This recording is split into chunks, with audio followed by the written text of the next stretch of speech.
That's your classmate. Where's my water? Where's my water? I'm feeling so homesick right now. Homesick. Where's my water? Grade 1 ka, anak. Hindi ko lang alam kung same. Diana Collado. That's your teacher. That's your teacher, anak. Ma'am, it's Jared. Jared. Yes po. Yes po. Teka lang, Lorraine. Late na ako. Oh my God. Teka, magtatanong tayo.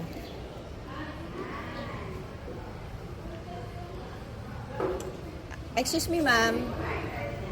Ma'am, saan po ang mga high school? Senior high? Grade 11, grade 11. Oo.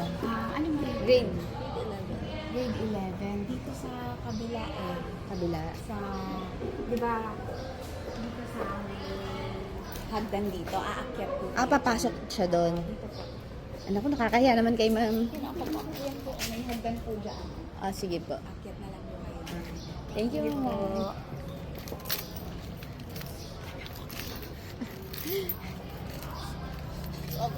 Huwag mo bibidyoan pag ano na ako sa rumah. Ay, gusto ko mabidyo ka. Hindi naman na alam. Hindi mo, huwag mo ko bibidyoan. Who's shy? Kaya natin kung maganda ako. Oh my God. Mas maganda siya.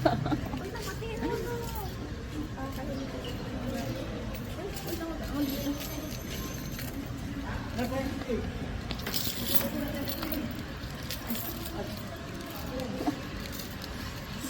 Ang taas ah.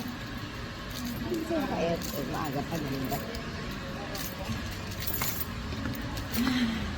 Ang taas. Sabi lang natin ito. Sabihin mo, vlogger ako. Ano paano ba malalaman na ano? Hindi ko alam kung paano malalaman yung ano. Hindi mo tinanong anong section ako? Hindi naman alam nun ah. Tatanungin natin.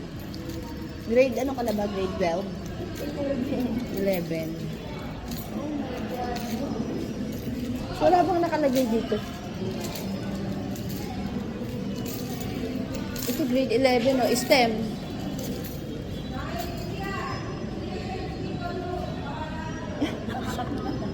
Dito siya. Sabihin ko. Yes po. Ay sir, paano? Good morning po sir. Morning po. Paano po malalaman kung saan siya? Wala kasi nagte-text sa kanya eh. Anong name mo?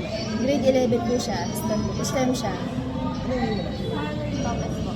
Lopez. Ikaw yung walang number sa school form ko. Kaya pala hindi na. Sabi ko sa'yo kahapon pumunta ka sa school. Yung number po kasi sa my garage. Yung po kasi kinuha namin number eh. Hindi po sa school. Hindi po sa school. Kaya, ano, Sige, dito po siya. okay lang. Ako, yes po. Okay. Bigyan ko siya first day of school.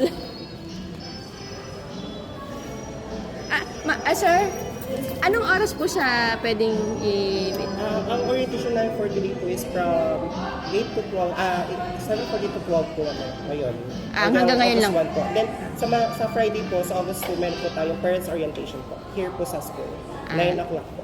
sige. Thank you sir, pasensya na po sa abala.